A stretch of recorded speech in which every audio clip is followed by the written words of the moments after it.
Hey guys, welcome back to the JSV Podcast, episode 7 now. So, we're always gonna start out with baseball and the MLB. And we so exactly what I thought. ALDS is not or the any of the LDSs are not finished at the time that I'm recording this, which is Wednesday, October 8th. So, I actually have the Brewers Cubs game playing on my phone, kind of below the camera. So if I look down, that's kind of why I'm just checking on some updates there. So obviously the Tigers had played earlier against the Mariners and they won 9-3. I actually watched that game. They scored 7 runs in 2 innings to extend their season, keep it alive. Now they're going to a pivotal game 5 where it's obviously win or go home for both teams. And I'm very excited for that one. Honestly, here's the thing. The Dodgers-Phillies series have probably given us the closest games, with the Dodgers winning 5-3 and 4-3. But unless, the Phillies win tonight, win tomorrow or whenever the next game is, and try to take this to 5, it's like even the Dodgers sweep the series by 1 run. It just hasn't felt like any of these series have been very, I don't want to say competitive, but they haven't been really fun. Like you had the 11 inning Tigers Mariners game 1 where the Tigers did win. That one was great. But Blue Jays Yankees, pretty much every game's been a blowout. Tigers Mariners game 2 and 3, I guess, and now 4 have pretty much all been blowouts. Again, Dodgers and Phillies have kept it pretty close, 5-3, 4-3. But still the Dodgers winning both games. It's not like it's back and forth. And then Cubs Brewers, the Cubs are winning 4-1 right now in the bottom of the 3rd. So that one's not, I wouldn't consider that really a blowout. I consider blowout probably 4 runs or more in the postseason anyways, especially in the postseason. So 4-1's not really a blowout right now. Brewers could definitely do something, but we'll see. They still have plenty of time. It's, again, bottom of the 3rd. But I know the Brewers kind of won pretty convincingly games 1 and 2. So it's just the LDS series has just not provided too much excitement or drama.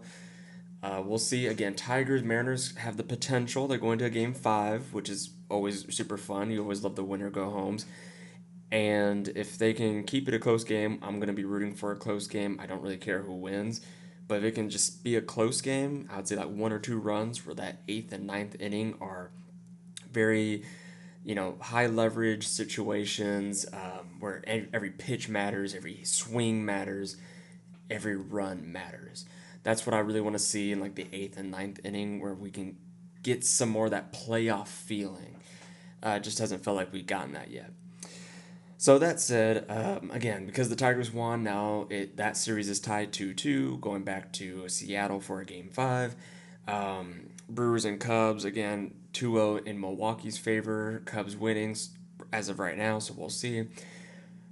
Dodgers are 2-0 against the Phillies, and then Blue Jays, I was about to say the Guardians. The Blue Jays and the Yankees are 2-1 in favor of the Blue Jays, and they're going to be playing Game 4 today. So we'll see if that one goes Game 5 or if that's going to be the end of the Yankees season. So I'm just rooting for close games, good games.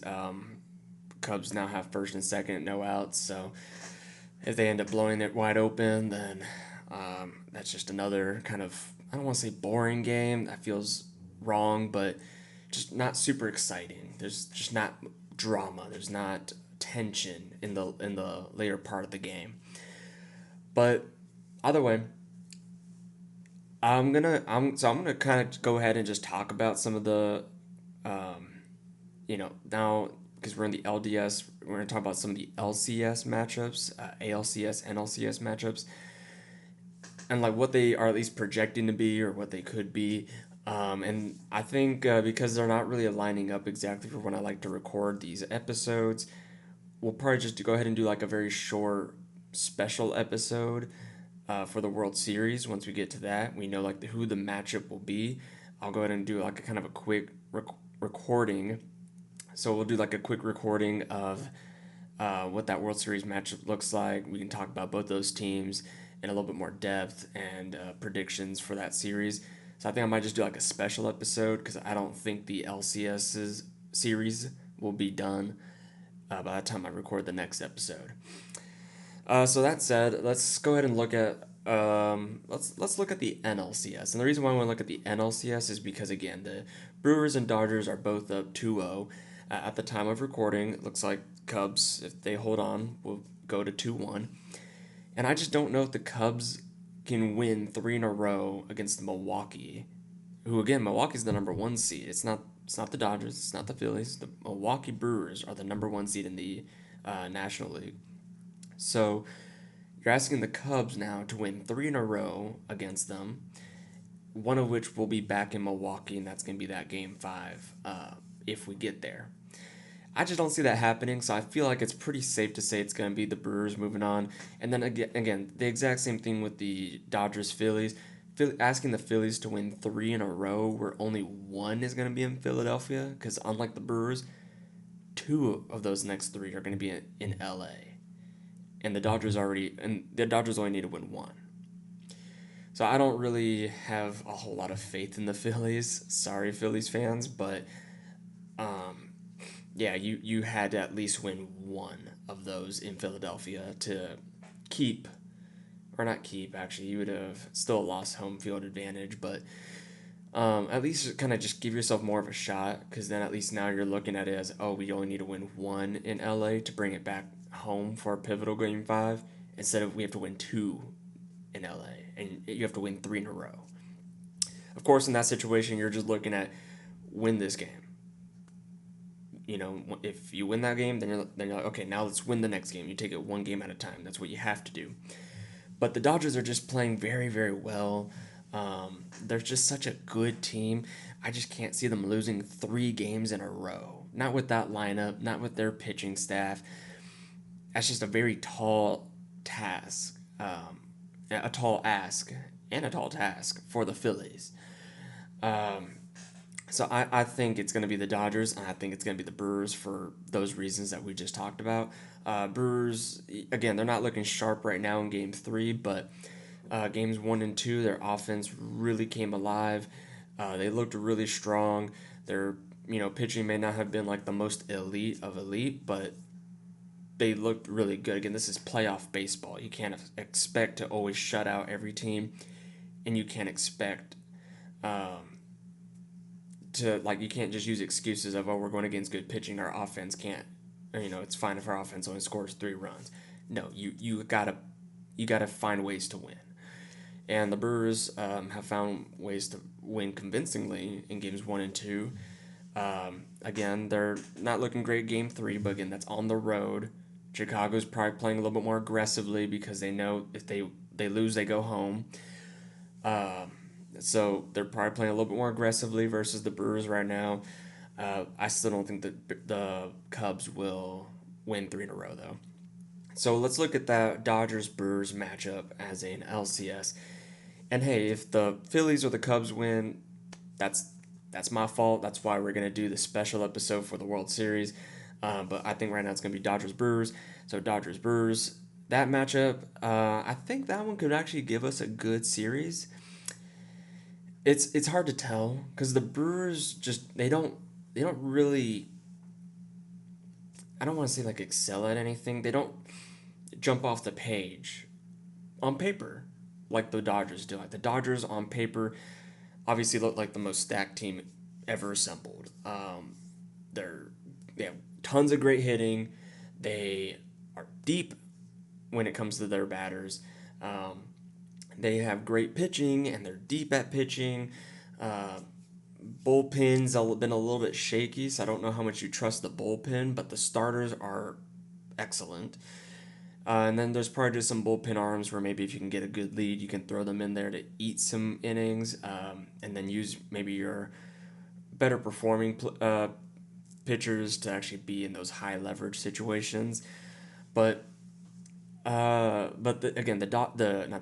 Brewers just keep finding ways to win and excel, and even when we think like, oh, this is just a hot streak, they'll cool off, they kind of prove us wrong. And they're like, no, we are really this good. No one believed in us, but we are this good. And that's honestly why I'm like, it's going to be really hard to predict that series. I'm going to still go with the Dodgers. Again, I think I've said it even in my last episode. I have the Dodgers winning it all still. I'm not going to waver from that. They haven't really shown any cracks in the armor yet. They have yet to lose a game. Again, at the time I'm recording this, we'll see if the Phillies can beat them tonight. But as of right now, they have not lost a game. And it's just been impressive, but it's kind of been what we expected too. So I would say, again, Dodgers will probably beat the Brewers. I think it's going to be a long series. I could see it going 6 or 7, and then just falling the way of the Dodgers. But that Brewers team is just good. They just find ways. Their hitting is very timely, and their pitching does enough to hold them in games for their offense to then arrive. And again, what was the thing I talked about when we had our last week's episode? The Brewers just always find ways to win. They're like the comeback kids. You could be up by like 7 runs and then somehow still get walked off by them in the 9th. So the Cubs winning 4-1 right now doesn't really mean much until you get that last out, that 27th out. Yeah. Once you get that last out, okay. Now we can say that the Cubs won. That kind of seems like a dumb thing to say. Like, obviously, until they get the last out, we can't say a team has won. But again, the Cubs could go up 7-1 right now, and I would still be like, but it's the Brewers, like they're the comeback kids. How many comeback wins have they had in the second half of the season? I feel like it was almost every other game or every game for a while there. I would be like, oh wow, the Brewers are gonna lose, okay, and then I check it later. It's like Brewers walked it off, and I'm like, where did that happen? When did they walk it off? It makes no sense. But that's just how they were winning games. And they didn't even really need to play like that in the first 2 games. So we'll see if they can do it here. Again, they're still down only 4-1 entering the 4th inning. So, yeah, they have plenty of time to still make a comeback. And they may still, we don't know. I guess we'll find out probably at the end of this episode, if not sooner. Or if not later, sorry. I don't think they're going to end sooner. But so, and it's that reason. Again, it's that reason that the Brewers are the comeback kids that I'm like, I don't know if I can really confidently say the Dodgers will sweep them or the Dodgers will win in 5 or 6. Because I feel like the Dodgers will have a game where they get up to a pretty big lead and then the Brewers slowly chip away or maybe have a really big crooked inning and now they have a chance to walk it off. And then they do. And now we're looking at this series a lot differently. So it's just things like that. The Brewers are very scrappy. They find ways to win. But the Dodgers have that experience. And that's why I'm still going to go with the Dodgers. Because the experience can beat scrappy any day. Because experience has dealt with scrappy. So they know how to beat the scrappy teams. So I'm still going to go Dodgers, but I do think it's going to be Dodgers-Brewers matching up. Yeah, that Dodgers team just looks so good. I don't want to ever bet against them. But, we'll see. Again, I don't think the Phillies, we're not going to see in this series, I don't think the Phillies will win 3 in a row, but we'll see in the LCS. And once we get to that World Series, we'll talk about it a little bit more. Going to the American League side now. Again, we have a Game 5, so I don't really know who to choose between the Mariners and the Tigers. For a while, I was going to choose the Mariners, and the Mariners even had a pretty good lead. Not pretty good. They were up 3-0, or up 3-1, sorry, on the Tigers. They scored all 3 in 1 inning. I was kind of watching that, like, what can the Tigers even do? And then the Tigers scored 7 runs in 2 innings and kind of reminded us, oh, wait, that's right, this team was the best team in the American League for a good portion of the season. Almost, what was it, like the first half of the season. And it took really just absolute epic collapse on their end to even lose the division, but they're still a very good team. I think I'm still going to choose the Mariners to win that series. It being back in Seattle, there's going to be a lot of emotions. Seattle hasn't, I mean, they won their first playoff game since 2001 at home when they won Game 2. So now you're talking about winning your first series since 2001. I would assume, if not maybe even later. And there's going to be a lot of emotions. Fans are going to be really into it and excited. I think it's going to be a great atmosphere for Seattle. I think it's going to be a very tough atmosphere for Detroit. And Seattle has really looked like the best team. Again, outside of those like 2 innings, Seattle's looked like the better team. It's kind of weird to say that when you're talking about going to Game 5, where the Tigers did win the 11-inning game in Game 1. But again, Seattle just looked so much more dominant in those first 2 innings, the first Games 2 and 3, and then the first however many innings before those 2 crooked numbers went up in favor of the Tigers, the 3-run and the 4-run inning. I don't remember exactly when they were. I saw those innings. I just didn't pay attention to the inning to know exactly when they happened. But and it's not like, I mean, they gave it up a few home runs, so the Tigers are kind of showing that power that they used to have, and you can't always rely on, okay, just because they have a good power, like a good power game, like they're hitting home runs in Game 1, that they're going to do that same thing in the next game, or I guess in this game, Game 4, that they're going to do the same thing in Game 5. So I don't really want to say the Tigers will win for that reason, that it's like you're going to be on the road, tough atmosphere, with it being a historic game, really, for Seattle. And again, I don't know if you can just rely on your power bats to show up again in Game 5 as they did in Game 4. But who knows? They could. And then the little bit of a laughing stock right now, but I don't really see that happening. I'm going to choose Seattle to win it still, but I think because that one's going to Game 5, I will talk about both. The Blue Jays will likely win their series. Even if the Yankees win this game, again, you're talking about the Yankees trying to win 3 in a row, and the Blue Jays were the number 1 seed. So it's kind of similar to that, like, Brewers Cubs discussion, where the Yankees were at home. They came out with a lot of energy. They actually fell down early, and then they caught up and went ahead and blew out the Blue Jays in Game 3. But you had to be the more aggressive team. You had to just make no mistakes. And Judge hit a great 3-run home run to tie the game. And it was... Judge has actually looked really good. And when I saw that hit, and when I saw that, the first thing that came to my mind was, I said that the Yankees, if they were going to win, they needed Judge to play at the MVP form that he does in the regular season. I think he actually has so far in this postseason. He looked pretty good against the Red Sox in that series. I think he looked really good. And he's looked good. Again, he looked great in Game 3. Games 1 and 2, it's kind of hard for me to say, like, oh, he looked great when they lost, but I don't think that's so much on him as it was on the supporting cast.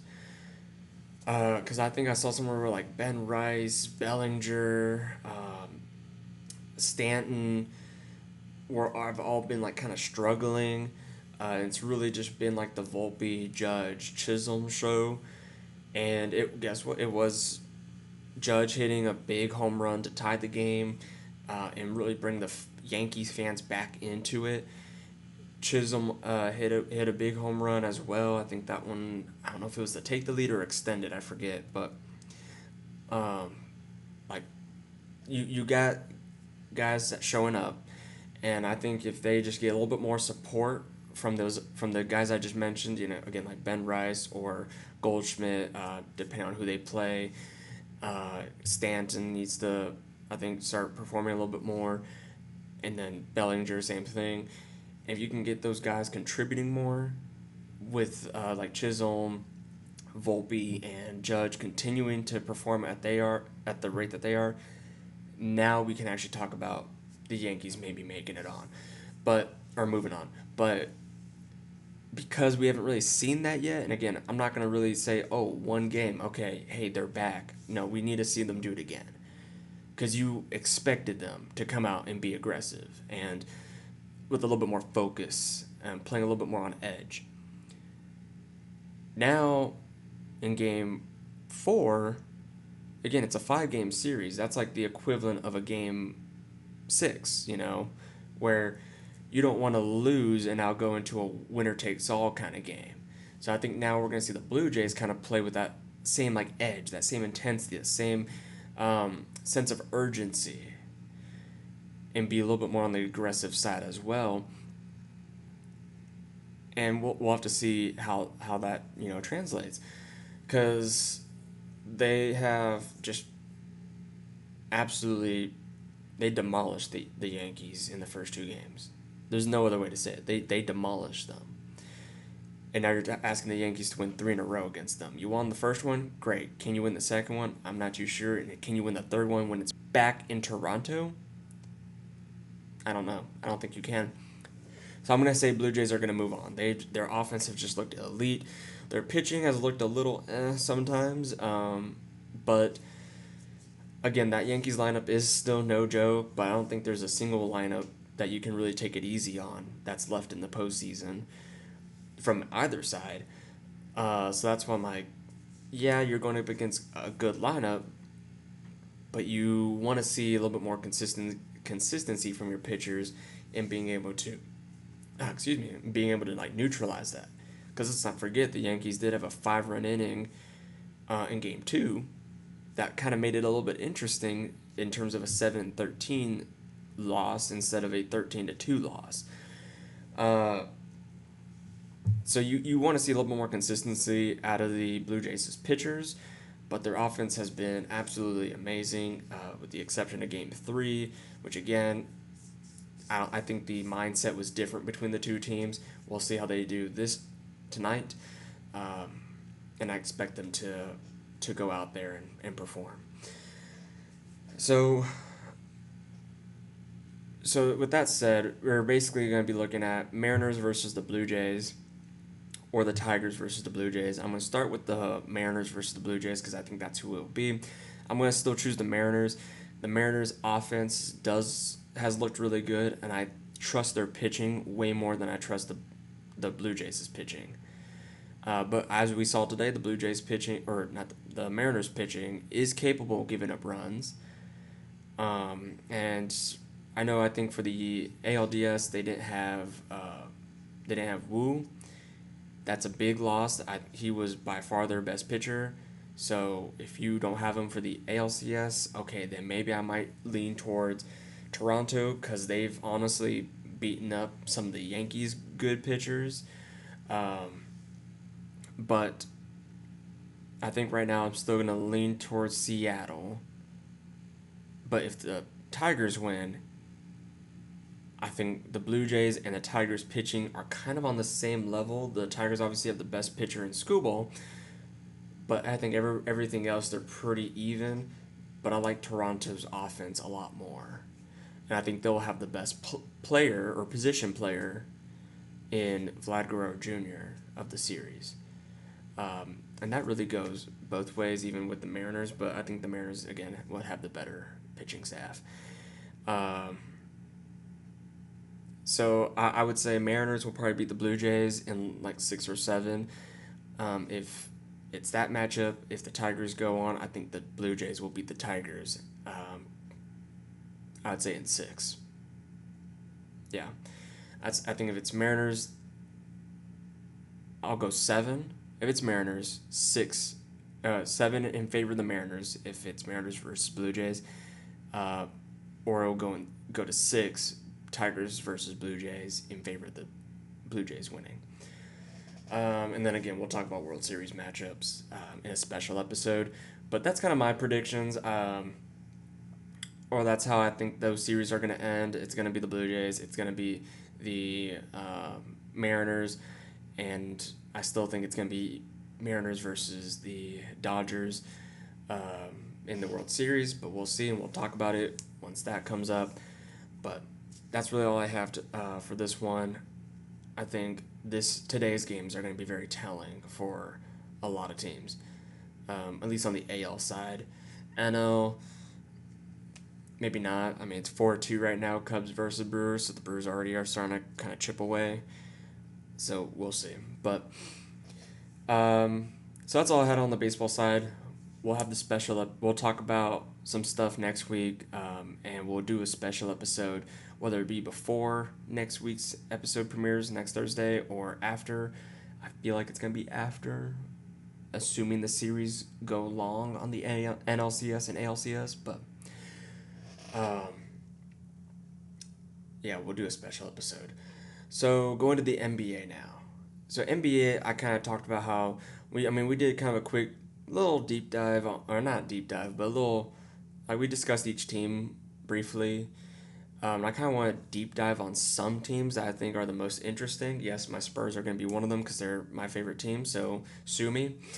But we'll save them. I'm not going to make them the starting one. We're actually going to start with the Lakers. And the reason why I want to start with the Lakers is because obviously LeBron had his little, the second decision, right? That ended up just being a Hennessy ad. So I guess good marketing on his end. He knew how to get some eyes watching, and then he promotes. I didn't think he was going to retire. I thought that'd be a crazy development if he did retire. But yeah, so Lakers, a lot of people aren't really thinking that they're going to be a great team, and I can see that. I'm not sitting here and saying they're going to be a top 3 seed in the West, but I could see them being the 4th seed. I could even see them being a top 3, but I could see them being 4 or 5. I don't love what they did per se. Like they lost Doe. They lost Finney Smith. They lost. Who else is it? I know they lost D'Angelo Russell, but I think they traded him before then. So yeah, never mind. So they lost Dorian Finney-Smith. They lost. I guess that's really about it. Okay, so we're gonna have to cut all this. So they lost Dorian Finney-Smith, which I actually kind of thought that was a big loss. I think they needed some more defenders with a little bit more size. They did bring in Marcus Smart, who, again, don't forget, he won Defensive Player of the Year as a guard, just 2 or 3 years ago? It feels like forever, but it really hasn't been. Yeah, because I think he won it the year before Rudy Gobert won his millionth one, whatever, 6th, 5th, whatever it was. But, so, this is only going to be his 3rd year removed from DPOY. And, I mean, you need defenders around Luka, but I think you need more two-way players, the 3-and-D kind of players. And I don't love the depth of the roster. They're pretty good up top, and I actually really like the DeAndre Ayton signing, bringing him in. I think a lot of people were like, that's not the big, center splash that you hoped. And I'm like, what were you hoping for? Brook Lopez? He would have been good. A stretch 5 who can defend and, defend the paint. But I think DeAndre Ayton fits a little bit more because you kind of already have that spacing. LeBron's actually been a respectable 3-point shooter. Luka's definitely a respectable 3-point shooter. And so Ayton, even though he can't really stretch the floor, he can be that big, strong presence inside who can, catch the lobs. I think he can provide a little bit better defense than what you were getting out of your centers last year. Because who are the centers? Yeah, you still have Jackson Hayes, and that's who your starting was last year. And I think Ayton is a improvement over Jackson Hayes. Um, Definitely. Now, is he like this, all-star center? No. But he was the starting center on a team that made the finals in the Western Conference. Um, and that was with the Suns. That was headlined by, Mikal Bridges, Cam Johnson, Devin Booker, and Chris Paul. I would say that Luka and LeBron might be a better duo than Chris Paul and Devin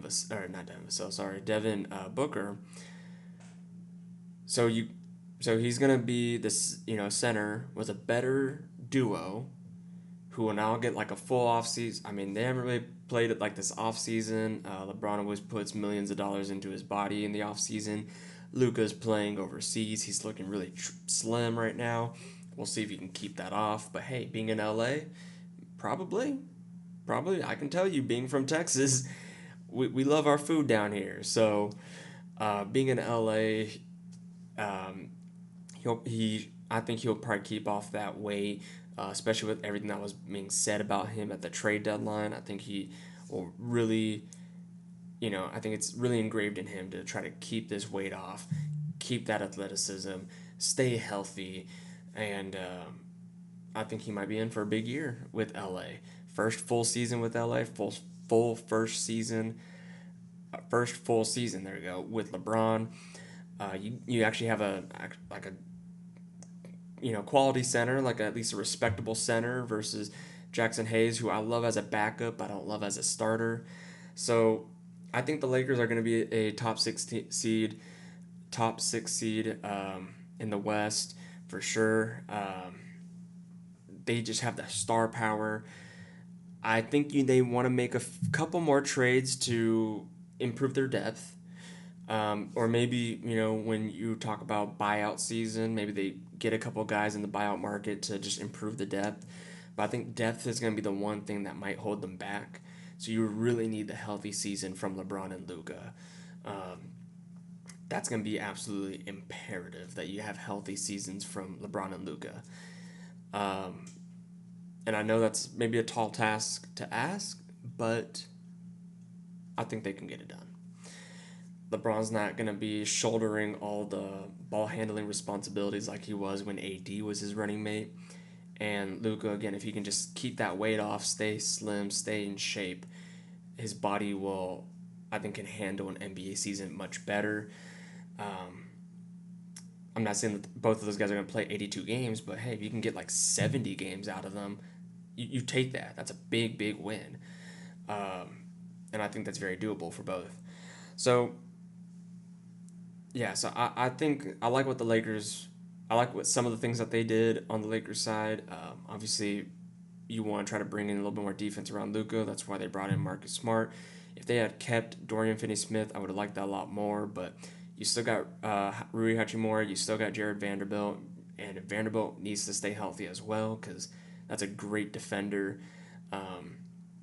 That can also help down low with DeAndre Ayton in case Luka maybe falls short around the perimeter. But their starting lineup, I mean, you could do a couple of different things.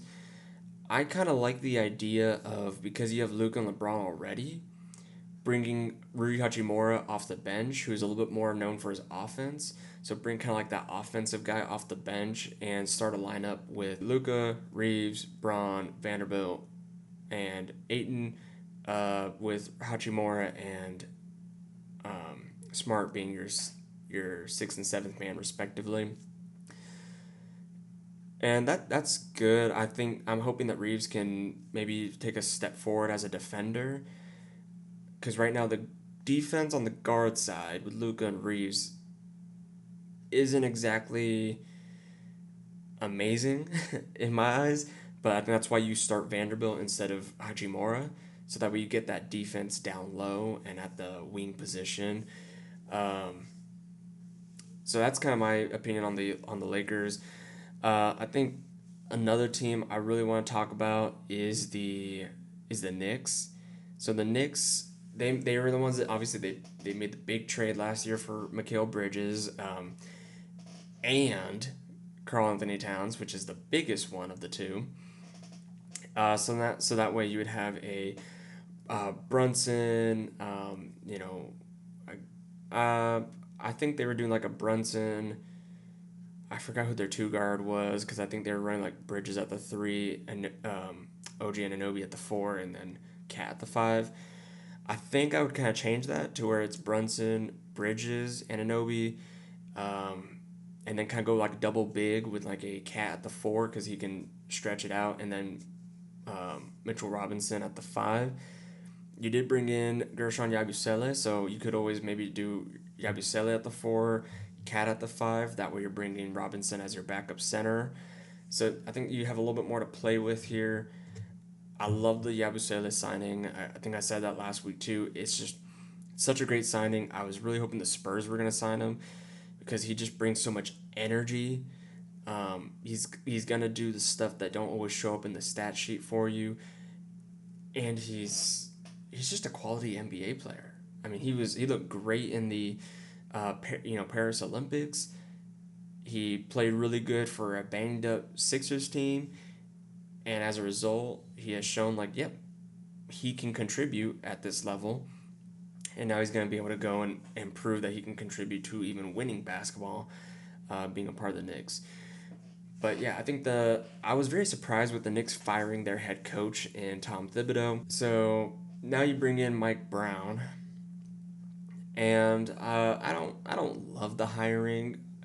Again, I'm not too sure what happened with Mike Malone and since that firing, but I'm just surprised that some of these vacancies, no one really picked them up. I thought the Knicks, that would have been a great pickup for them to bring in Mike Malone, a coach that's taken a team to the NBA Finals and won, who has a coach that has actually kept the Nuggets as a contending team in large part to Jokic, yeah, but still somebody who knows how to utilize his stars. And again, you're talking about the Knicks, their two stars are at the point guard and center position, where yes, the point guard is your biggest star, but they're at those two positions. When they won the championship, their two best players were at the point guard and center position. So I figured Mike Malone might have just been like, Mike Malone might have just been like that perfect coach for them, but they go with Mike Brown, and we'll see what he does. I don't love the signing. I think he has done great things in the past, but he's also kind of come up short on some of the expectations for some of his teams, especially when he was like in Sacramento. So that's why I'm like, it's a hiring that I think we're gonna have to just wait and see. It could be like the Cavs hiring Kenny Atkinson, where obviously he had a great season with the Nets, kind of falls short, gets fired, gets picked up by a team that's now contending, and he turns them around, makes them, the 1 seed in the East. And they didn't make the finals, but you could see that they're going to be contending, and probably for the next few years. So maybe that's what the Mike Brown signing ends up being. He's going to inherit a very good team, but he's going to also inherit very high expectations, especially with how weak the East is with the Halliburton Tatum injuries.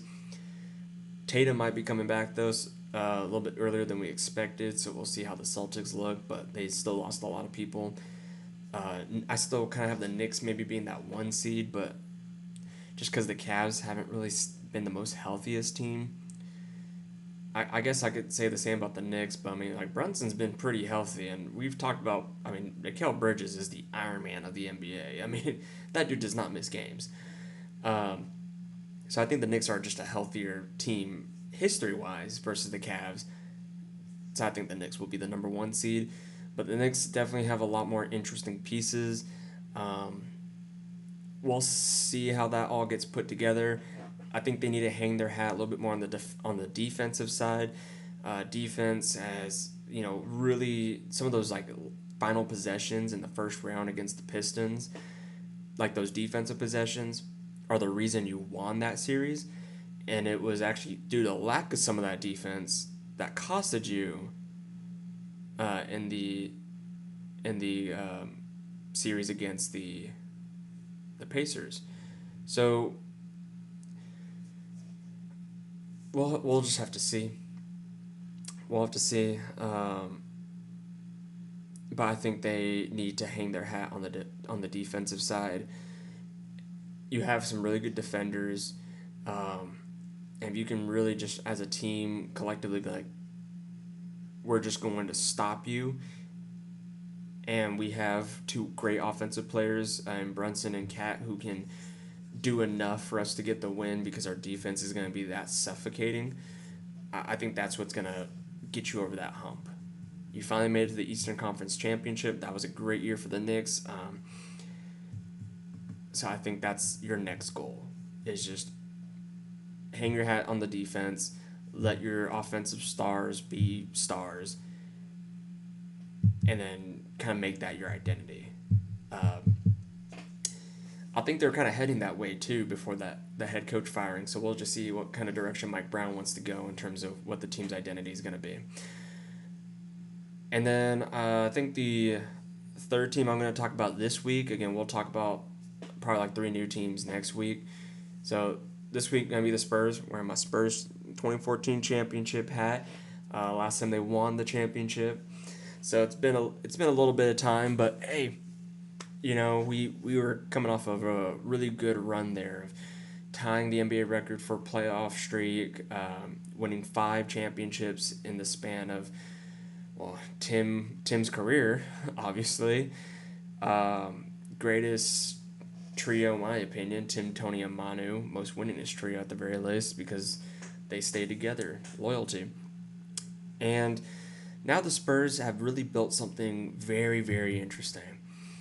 First off, people are saying that De'Aaron Fox was an overpay, and that's fair to think. That is fair. He is making a ton of money, but he is an all-star caliber guard, and I think you kind of needed to pay him that money. And again, let's not forget, this money is, so it was a 3-year extension. He was going to play this year, so it's really you have him for 4 years, 3 years on that extension, right? In that time, you will have to pay Wemby, and you will have to pay Castle. But by the end of that 4th year, Dylan Harper, will be off of his rookie contract and eligible for an extension. De'Aaron Fox will now be on the wrong side of 30 by the end of that extension. And now you get to decide, okay, we will basically, the money that we would pay, I guess, Fox is now going to go to Harper. And maybe Fox was willing to take a pay cut to stay in San Antonio, and so then he resigns on a cheaper deal. Maybe Dylan Harper, because he's coming off the bench to start his career, doesn't get the accolades to where he's going to demand this crazy high, extension. But the point is, Wemby's going to demand a lot of money. I wouldn't be surprised if he does want to take a pay cut, but we're going to just assume that he won't, and he's going to get a max rookie extension. Castle, we'll see how his progression goes, and if he's able to make an all-star team like Wemby, or be in get on a defensive team because he is a really good defensive player. Then that's obviously it's going to increase his price tag for the extension, but you really only have, again, Fox, Wemby, Castle, and then when Harper is up for an extension, Fox is now gone. So you're always going to keep 3 guys making a lot of money. We'll see if they keep Keldon. We'll see if they keep Sohan, but Sohan shouldn't demand a lot of money. You kind of already wrapped up Cornette for 3 years, so you'll have that backup center for the next 3 years, and then you'll go ahead and just get a new backup center if you don't bring back Cornette. But you always keep a good backup center on a fairly cheap deal. And now you're looking at Devin Vassell's extension, because Devin Vassell will actually still be making his $27 million while all these other extensions are going on. So this year you don't need to trade Vassell, but I wouldn't be surprised if they do it at the deadline. And you don't have to trade him for like a star player. It could be a little bit more of like we're going to trade Vassell for maybe like a really quality role player. So that way we're not having to give up a ton of picks. Or maybe we don't have to give up a Keldon Johnson, or we don't have to give up a Carter Bryant, because I like Carter Bryant. I want to see him develop with the Spurs and, crack the rotation, if not this year, then next year. Because again, I think he could be a great role player along with like a Keldon Johnson, along with a like Jeremy Sohan coming off the bench, or maybe even taking over that starting lineup spot, being kind of like that 3-and-D type of player. I'm talking about Carter Bryant, by the way. But I could also see them maybe using Vassell, Keldon, and then some picks to go after a star player. One star player that I would actually really love the Spurs to go and get. I don't know how realistic it is, but it's Giannis.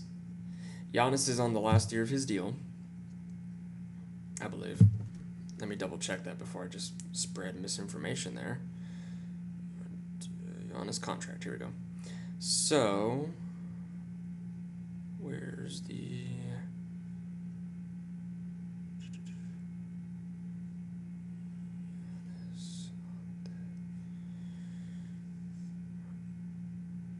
There's a website I really like to use, but...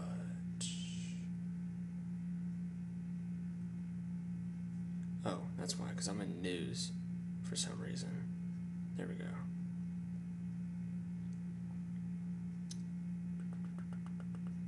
Okay. My bad. So no. Okay, so I'd love to see the Spurs go get Giannis. Now Giannis, he has 2 more years left and then a player option. He might pick it up. It's for almost $8 million. It's like $62.786 million. So he may pick it up, but for as much as he wants to win, and he'll be 33 at the time of that player option, he may decline to then go seek somewhere else if the Bucks haven't really put together a winning team around him before then. I just don't really see how they'd be able to do that. But then also, why would you want to trade Giannis when you don't really control your own first-round picks? So that's why I'm like, I don't know how realistic it is. So I think they'll want win-now players. And they're probably going to want a lot of picks. And that's fair. So if I'm the Spurs, and the Bucks are struggling at the deadline, and so I call up the Bucks, I'm like, hey, we want to talk about Giannis. And they're like, okay, we're not going to trade him. And it's like, unless you want to give us something crazy. You're not going to give up Fox. You're not going to give up Castle. You're not going to give up Harper. You're not going to give up Wemby. Right? Everyone's safe to say those 4 guys are untouchable. So now Bucks fans are like, well, then we're not going to make a trade. Those are the only 4 guys that we would ever listen to a conversation with. Okay, well then hear me out. You could probably get a better offer from somewhere else. I implore you to tell me who. Who would trade more than what I'm about to say right now for the Spurs to get Giannis? Because I'm talking about doing Keldon Johnson, Devin Vassell, maybe Harrison Barnes if needed, but let's just say those 2 for now. Hawks swap. The Hawks, the 27 pick. Our pick for this year. So what is that? 3 first-round picks right now.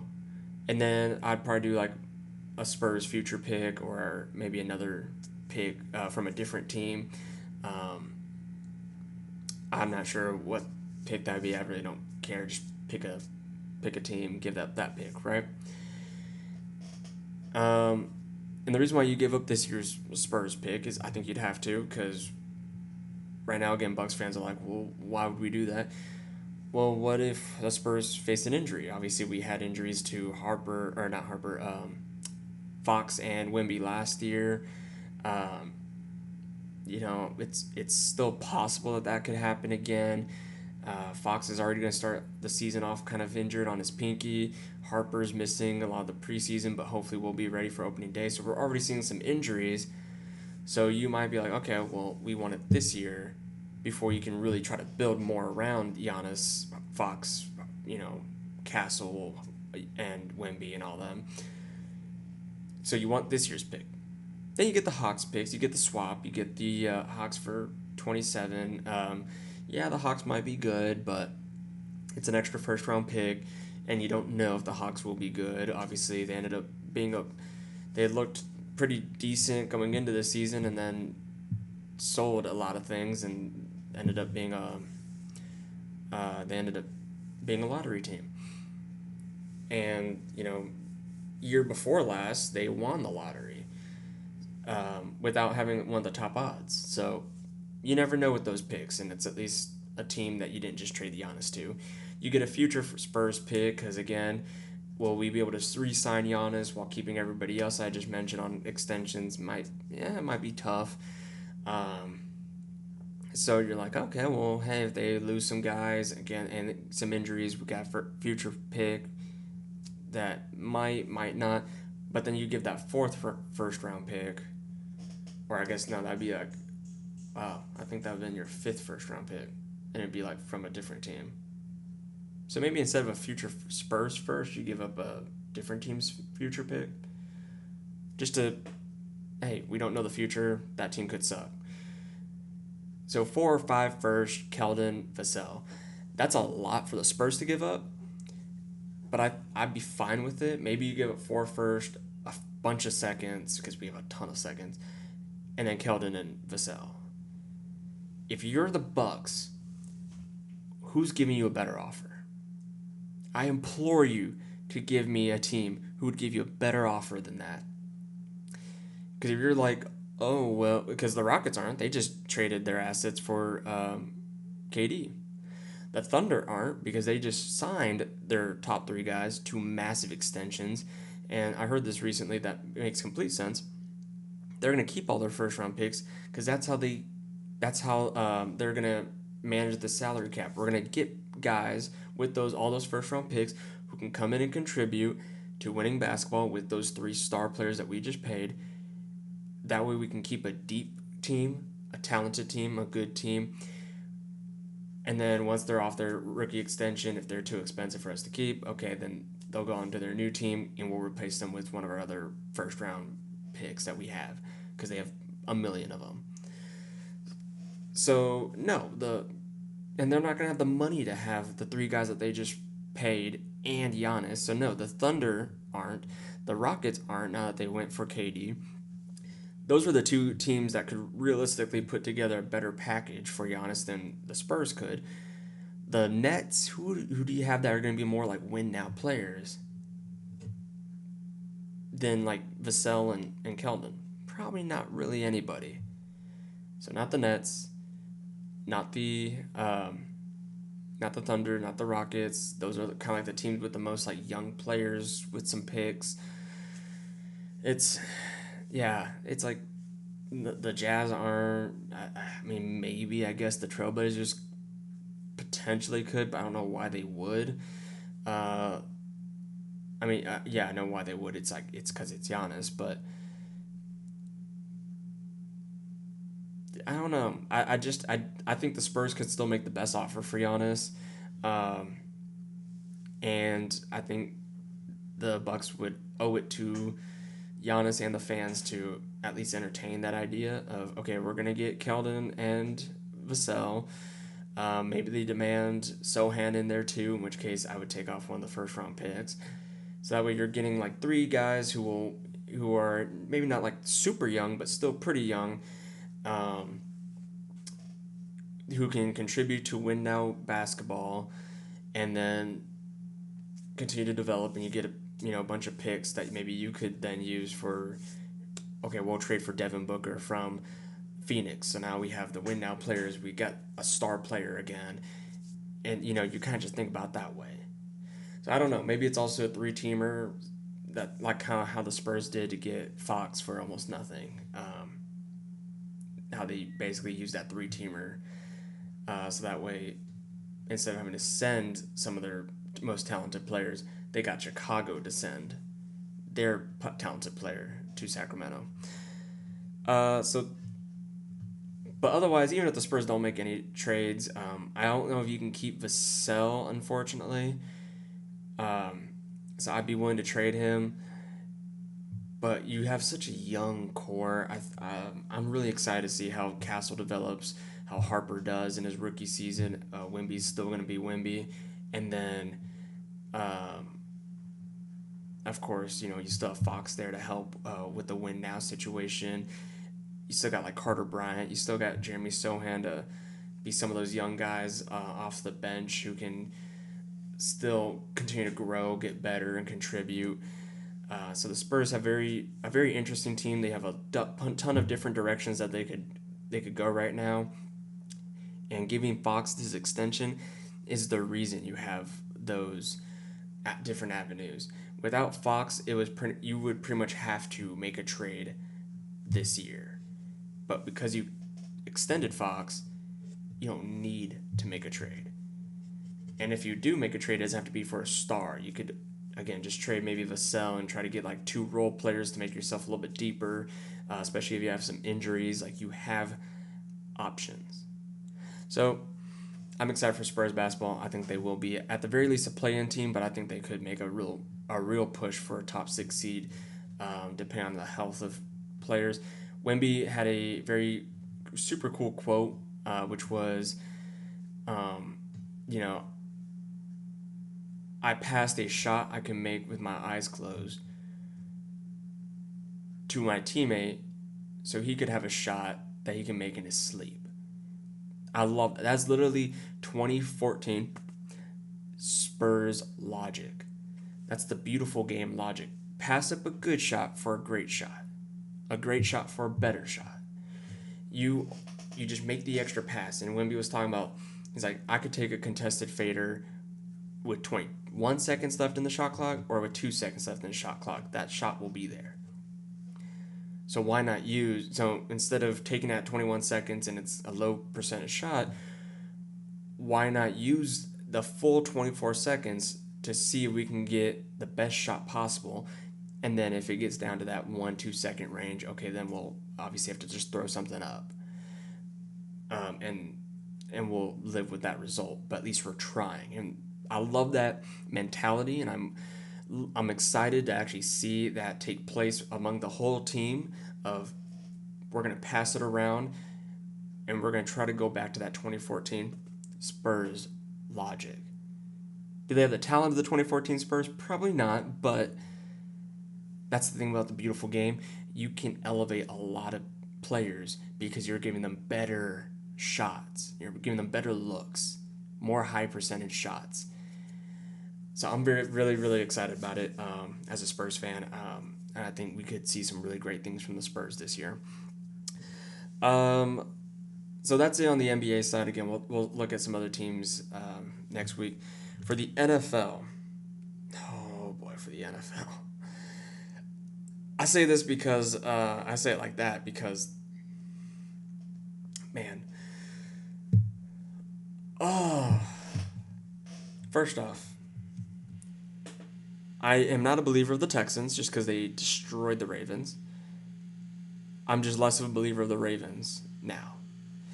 The Ravens, I'm sorry, your season's basically done. Your season's basically done. In fact, let's take a look at the standings real quick, just to remind ourselves of what we're looking at. Ravens, you're tied for last in your division with the Browns. The Browns. The team that we all thought, hey, they might even get the number 1 overall pick this year, or at least like maybe a top 5 pick. Yeah, you're tied with them. Now, the Browns do have a good defense, so I'll give them that, but their offenses look terrible. So it's just not been pretty. But 1-4. Your best loss, which is a crazy thing to say, but your best loss was against the Bills in week 1, where you lost because Derrick Henry fumbled the ball. But this last loss against the Texans, putrid.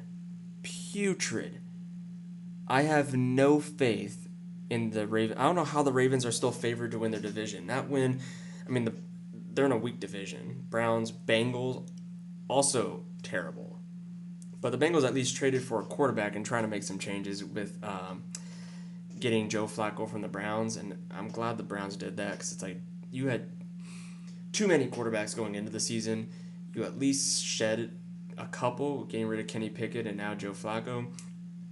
I think I don't mind starting Dylan Gabriel over Shedeur Sanders, but I think you should give both a shot this year.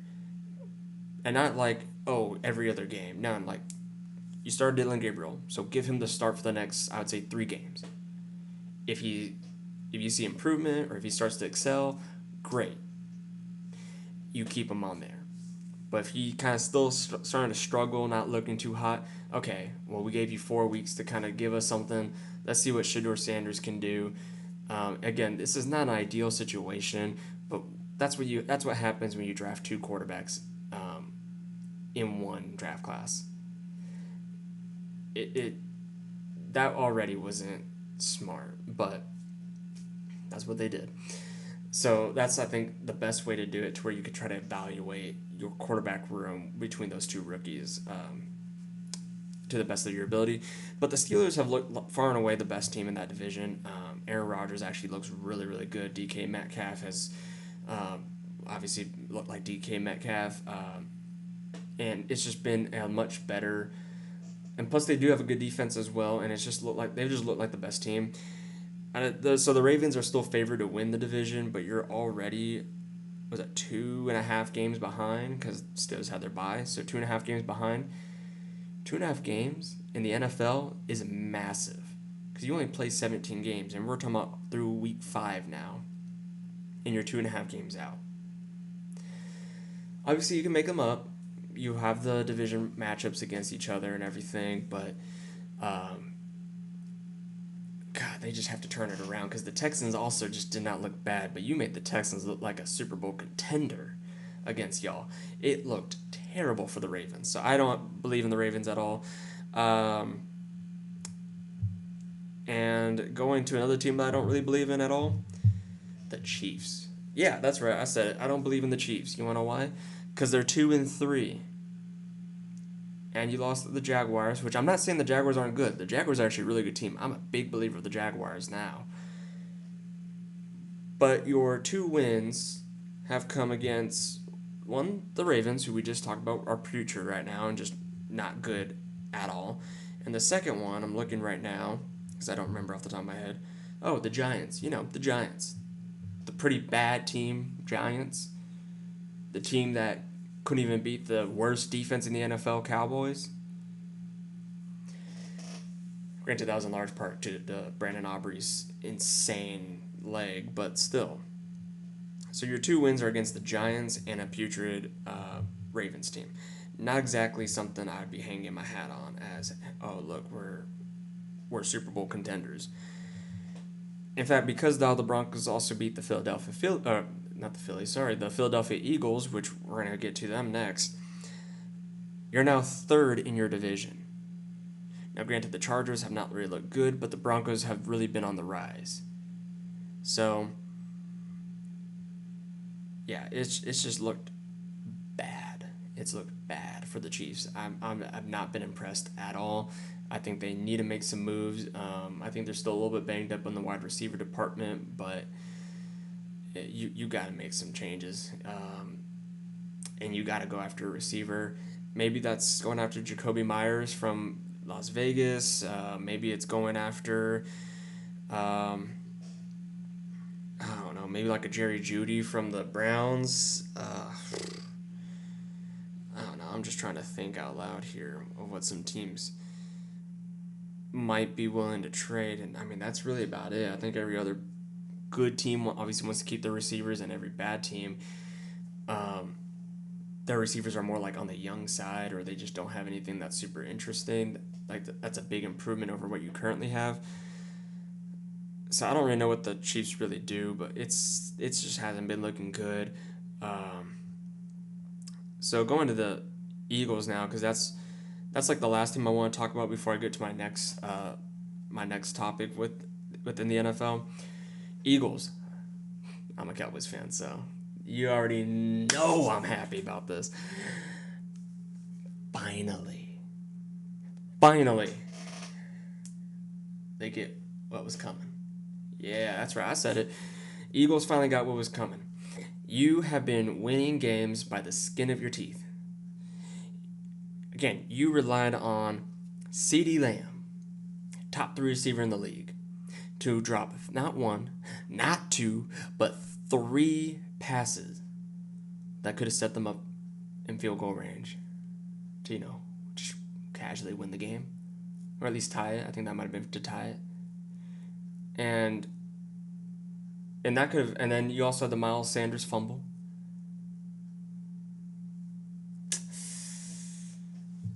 So, you took advantage of the Cowboys' mistakes. But again, those were mistakes that, Miles Sanders hasn't fumbled it since. CeeDee Lamb, he's looked amazing. He's been injured the last couple of weeks, of course, but, that week 2 game against the Giants, and then he didn't really get much of an opportunity, but he looked great against the Giants. And I know once he comes back, he'll probably keep looking great again because it's CeeDee Lamb, and you don't expect those drops to happen. So that's how you got past the Cowboys. And then you got past the Chiefs because Travis Kelce just forgot how to catch a pass in in the end zone, and then it pops up right in the hands of Andrew Makuba. Don't think you can really rely on that. And then the Rams had to forget how to kick field goals, or block, I should say. So then you had not 1 but 2 blocked field goals that would have lost you that game. You could have been 1-4, just like that. But hey, you did take advantage of mistakes, and I gave you guys that credit last week. You can't make mistakes against the Eagles; they'll make you pay. In this case, you made the mistakes, and the Broncos made you pay. And it finally kind of caught up to you where your defense is playing really good, but the offense has looked terrible. Saquon Barkley has not looked good, and that's nothing really on Barkley's side. It's more so to do with the rest of the offense and the fact that no one respects your passing game. Your O-line's kind of just getting really beat up. People are saying it's because of the tush push, and it's like, yeah, remember that play that you didn't want to ban? It's kind of costing you linemen now. Maybe we should ban it. But I'm sure you guys are probably going to make up excuses as to why we shouldn't, and blah, blah, blah, blah, blah, and I don't really care about that. I do agree that, we shouldn't ban it just because it's unstoppable. I think it's more so we should ban it because of the health of the players that it's affecting. But anyways, so you got to fix your offense, and more so you got to fix the passing game, because I think if you can establish a better passing game and get people to actually respect the fact that you do have 2 number 1 wide receivers again, and a quarterback that a lot of people were even saying was playing out of his mind in the first couple of weeks, that should help establish the run game again. I think right now the Eagles, they don't. I heard this on ESPN, and I completely agree. They don't really have an identity. Last year was, we're gonna run it. We're gonna run it down your throat, because we have a mobile quarterback and we have the best running back in the league, and we're going to kind of use that to establish the pass. You don't have a run game right now. And right now you're trying to force the pass,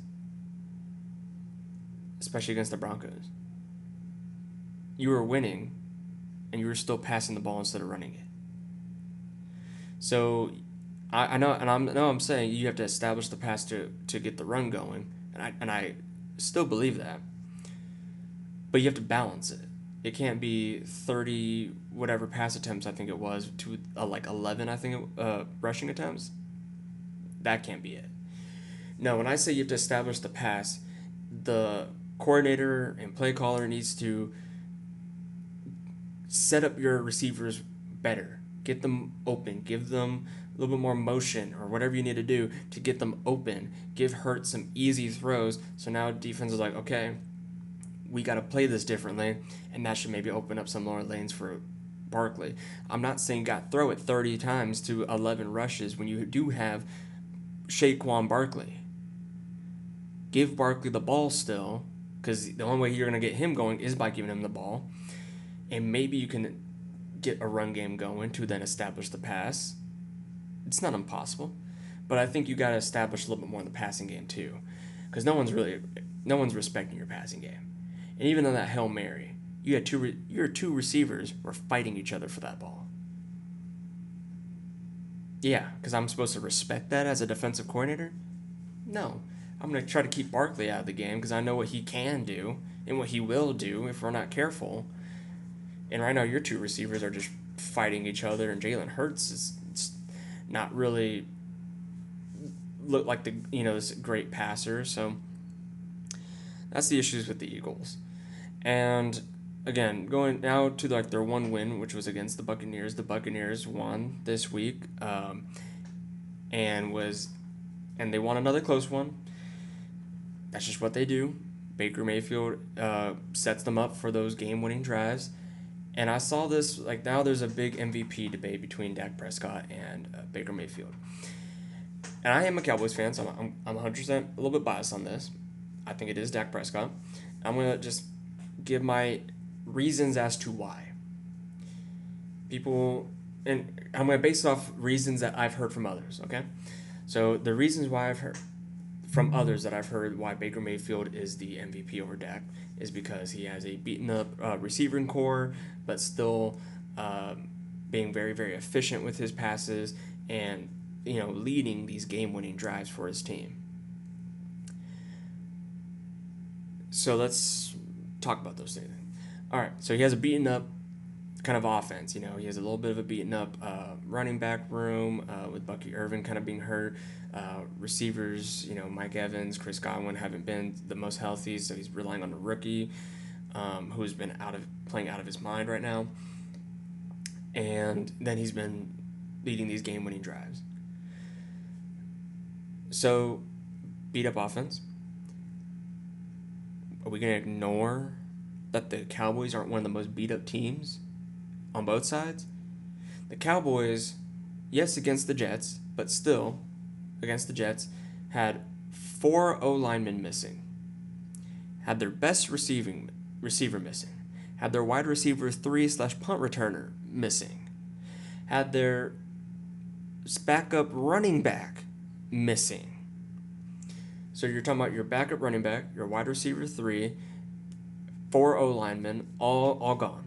And then you even lost your tight end for a little bit because he got a little shaken up in that game. And yet Prescott still lights out. And don't forget, the Jets' corner did a really good job on George Pickens to try to eliminate him. But good thing Dak Prescott elevated his wide receiver 5, really, because Jalen Tolbert would be wide receiver 4. So wide receiver 5, and was it Flournoy? They said it, and it's different than how I thought it was.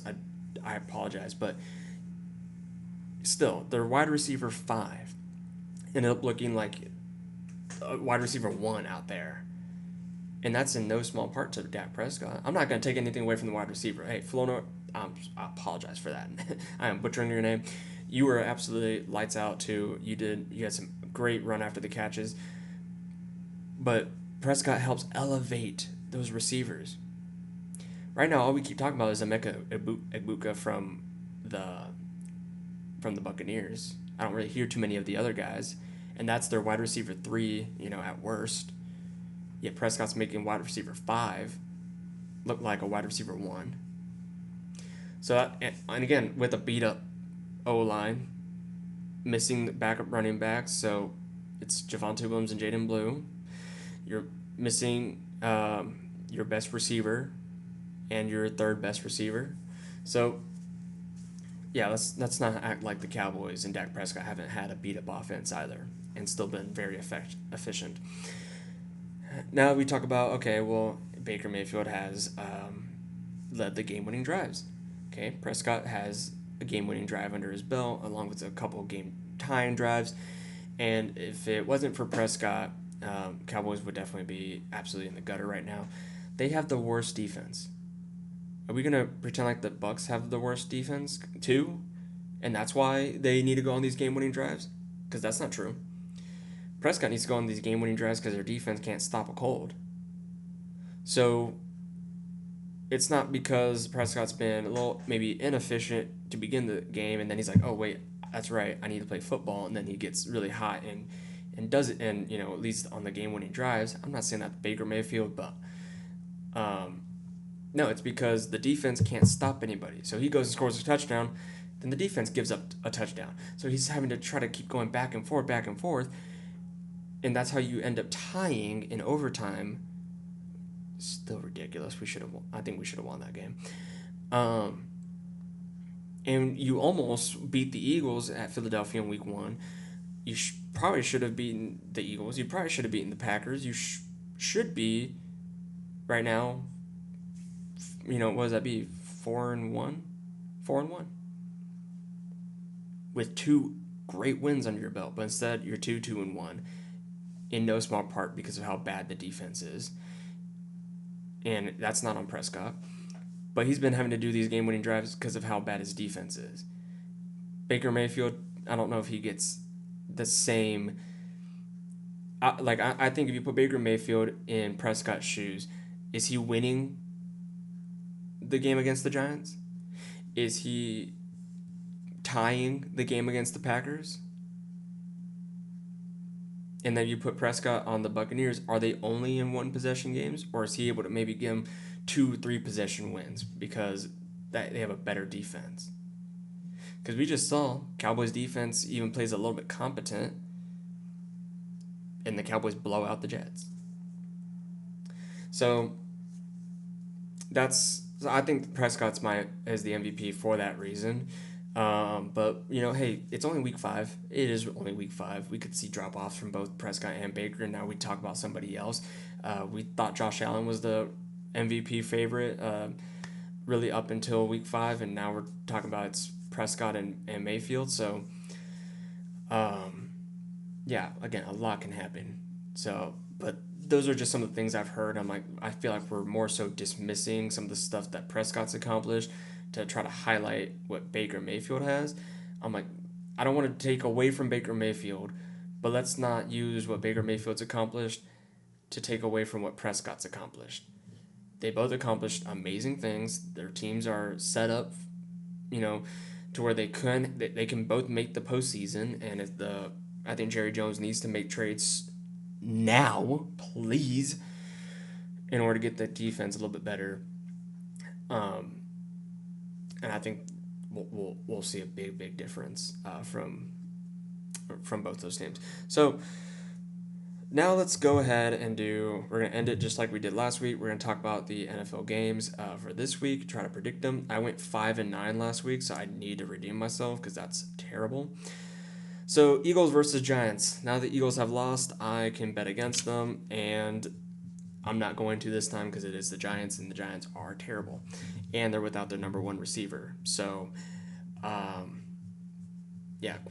Mitchell can easily lock up like Wan'Dale Robinson, and they don't really have anybody else that's a huge threat outside of that. Plus, you have a rookie quarterback making his 3rd start now. So, Eagles defense is really good. I'll be interested to see how the Giants defense does, though, because they have a really good front, and the Eagles have been kind of struggling offensively. So, but I'll go Eagles beating the Giants. Broncos and Jets. Broncos. Again, the Jets have just looked absolutely god-awful. Broncos are coming off a big win against the Philly at Philly, and I think they're heading in the right direction. I think they just have a little bit more talent. I'm going to go with the Broncos.